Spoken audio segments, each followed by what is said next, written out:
Hey there, how's it going? Welcome to another episode of the John Graves Show, and today I'm talking about a little bit of DLC for Shadows of Mordor, the Bright Lord. And really, when I'm looking at it, I'm like,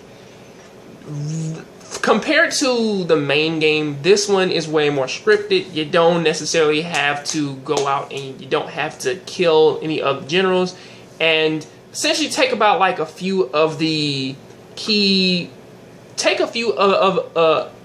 combat things, such as like you have the dynamic generals. The generals, like if you take out one, it's like they will a lower ranked one will rise up and become the next general, or like if you attack them and then they leave, and then they come back stronger, stuff like that.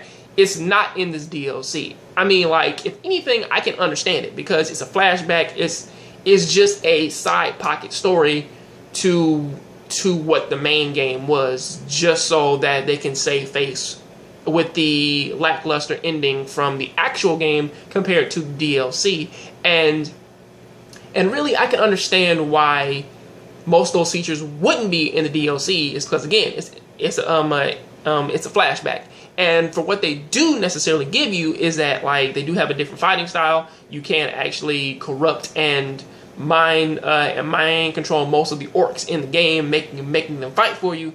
And also, you can you do have the Ring of Power in this case, in which that you do it does a slow-mo thing, and essentially it turns the game into Batman, in which that you wait for them to attack you and then you counter them.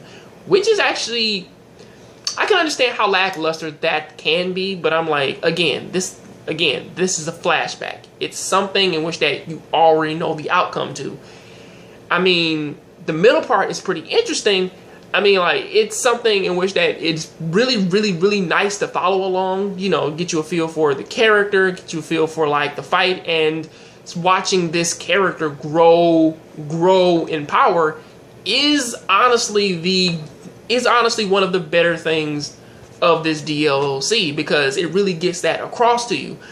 And yes, it is scripted. Now that's not a bad thing, because again, if you really want all of that, just go back and play the main game, because that's where all of those features shine. because that story is supposed to feel unscripted and ever changing.